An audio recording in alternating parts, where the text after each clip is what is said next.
ओम नमो भगवते वासुदेवाय। आज मैं आपको कार्तिक महात्म्य का 8वां अध्याय सुनाऊंगी। नारद जी बोले कि हे राजन, जलंधर ने हमारे वहाँ पहुँचने पर बहुत आदर सत्कार किया। फिर भक्ति भाव और श्रद्धा से पूजन करके विनती कर कहने लगा कि हे महाराज, कहिए आपका आगमन किस अभिप्राय से हुआ है और मेरे लिए क्या आज्ञा है। हमने कहा कि दैत्यराज, मैं कैलाश पर्वत पर गया था। वहाँ पार्वती सहित शिव अवधूत और उनका वैभव देखकर मैं चकित रह गया। अब तीनों लोगों का भ्रमण करते हुए मैंने यहाँ आकर आपकी समृद्धि भी देखी है। आपकी और शिव की समृद्धि व वैभव में किसी प्रकार का कोई अंतर नजर नहीं आता। केवल तुम्हारा वैभव स्त्री रहित है। कामदेव के शत्रु राग रहित अंग पर भस्म लेपन करने वाले शिवजी के पास स्त्री रत्न के रूप में श्री पार्वती जी हैं।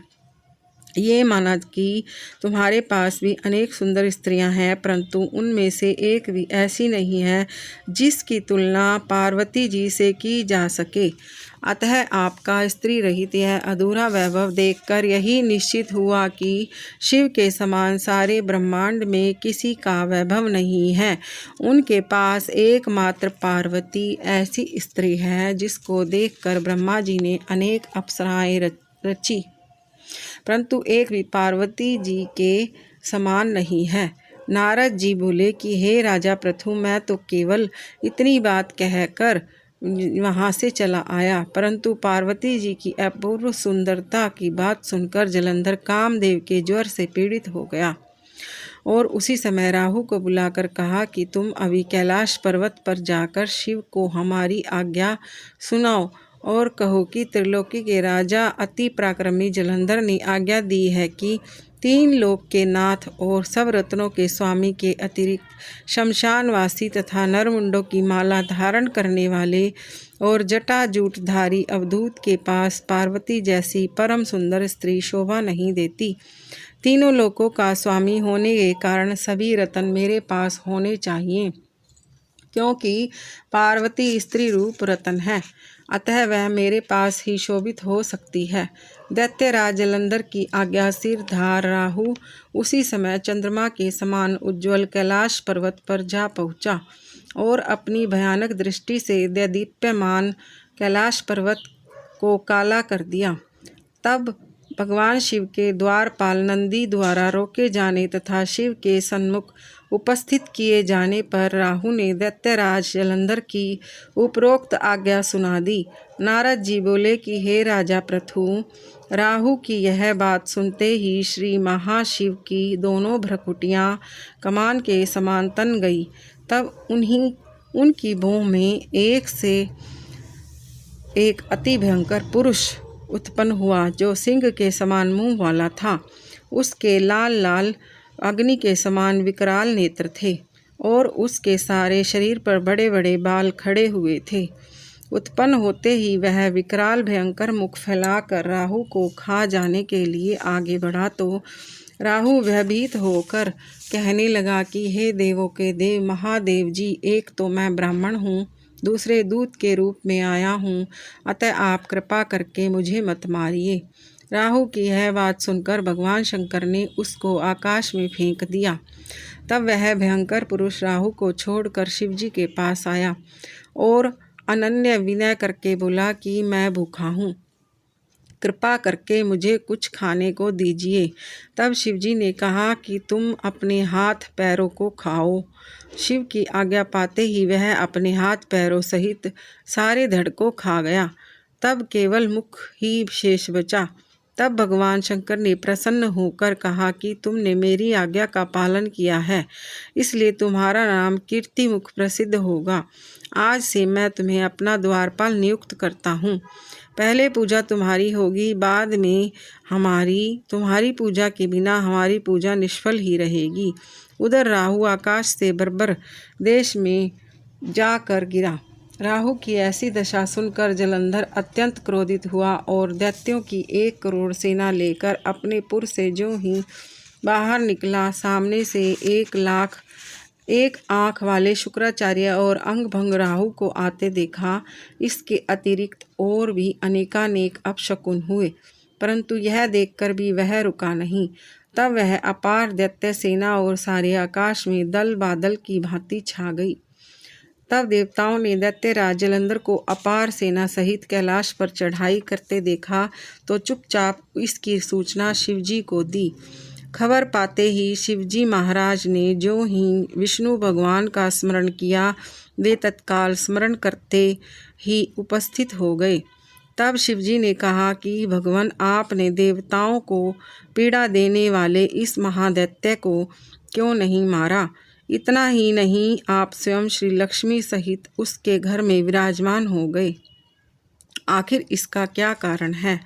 तब विष्णु भगवान ने उत्तर दिया कि यह महादैत्य आपके अंश से उत्पन्न हुआ है और फिर लक्ष्मी जी का भाई भी है, इसी कारण हमने उसको नहीं मारा है। अस्तु, यह महादैत्य आपके ही हाथ से मारा जाएगा। भगवान विष्णु की यह बात सुनकर शिवजी ने कहा कि यह तेजस्वी दैत्य हमसे भी ऐसे नहीं मारा जाएगा, अतएव इसको मारने के लिए आप अपना तेज देने की कृपा कीजिए। शिव के वचन सुनकर श्री विष्णु भगवान सहित समस्त देवताओं ने अपना अपना तेज दे दिया। तत्पश्चात शिवजी महाराज उस तेज को इकट्ठा करके ज्वालामाली, सुदर्शन चक्र और एक वज्र बनाकर जलंधर से युद्ध करने के लिए तैयार हुए। शिवजी के भूतगणों की सेना में समस्त देवतागण भी सम्मिलित हो गई। उधर जलंधर अपनी सेना सहित कैलाश के समीप जा पहुंचा और इधर कीर्ति मुख, नंदी आदि समस्त गण तथा देवताओं की सेना भी युद्ध क्षेत्र में आ डटी। इसके पश्चात देवताओं और जलंधर का ऐसा घोर संग्राम हुआ कि जिससे समस्त भूमंडल कंपायमान हो गया। युद्ध के मैदान में जितने दैत्य मरते, दैत्य गुरु शुक्राचार्य उन्हें अपनी संजीवनी विद्या से जीवित कर देते थे। यह दृश्य देख भूतादि गणों ने शिवजी के समीप जाकर उनसे संपूर्ण वृत्तांत कहा। तब शिवजी ने कंदरा के समान मुख वाली महाभयंकर दालजंगा नामक एक कन्या अपने मुख से उत्पन्न की। वह कन्या हुंकार मारकर दैत्यों को अपने मुख में डालती हुई श्री शुक्राचार्य जी को उठाकर अलोप हो गई। तब शिवगण निर्भय होकर दैत्य सेना को बुरी तरह मारने लगे। गणों की इस प्रकार से व्याकुल होकर दैत्य सेना भाग खड़ी हुई। दैत्य सेना को इस प्रकार भागते देखकर जलंधर के सेनापति शुंभ, निशुंभ और कालनेमी ने आगे बढ़कर देव सेना पर प्रत्याक्रमण कर दिया। अब देव सेना दैत्यों की मार से विचलित हो उठी। तब गणेश और शुभ का महाघोर संग्राम हुआ। इस समय दैत्यों को पराजित होते देख जलंधर स्वयं युद्ध क्षेत्र में आया। उसे देख देव सेना की ओर से वीरभद्र ने जलंधर पर अनेक प्रहार किए। तब जलंधर ने क्रोधित होकर अपना परिघ उस पर दे मारा और उसके रथ की ध्वजा काट दी। फिर देव सेना पर भयंकर बाण वर्षा करके उसमें भगदड़ मचा दी। अपनी सेना की यह दशा देख स्वयं शिवजी वृषभ पर सवार होकर युद्ध क्षेत्र में आए और उन्होंने तीव्र बाणों की वर्षा आरंभ कर दी। शिवजी के प्रहारों से दैत्य सेना इस प्रकार भागने लगी जैसे कार्तिक मास के व्रत से पाप समूह भाग जाते हैं। उसी समय शिवजी ने अपने बाणों से खड्ग रोमा का सिर काटकर पृथ्वी पर गिरा दिया। इसके पश्चात जो ही जलंधर आगे बढ़ा, शिवजी ने उसके रथ के घोड़ों तथा सारथी को मार गिराया।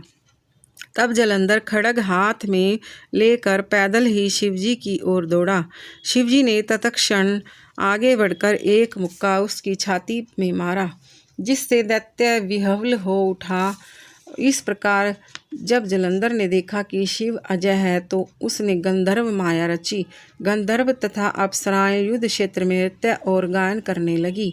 शिवजी भी इस माया में फंसकर नाचने तथा गाने लगे।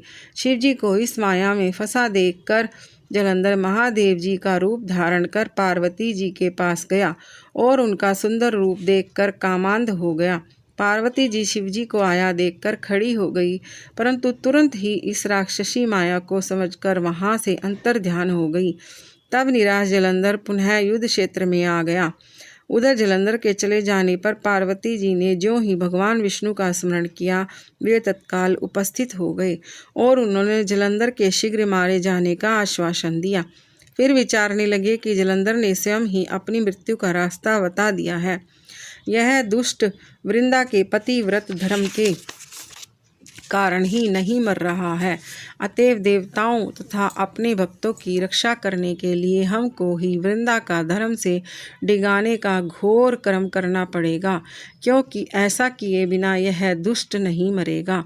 इतना ही देर में शिवजी भी राक्षसी माया से मुक्त हो गए और जलंधर को आया देख उस पर बाण वर्षा करने लगे। यह था कार्तिक महात्म्य का 8वां अध्याय। जय हो। ओम नमो भगवते वासुदेवाय।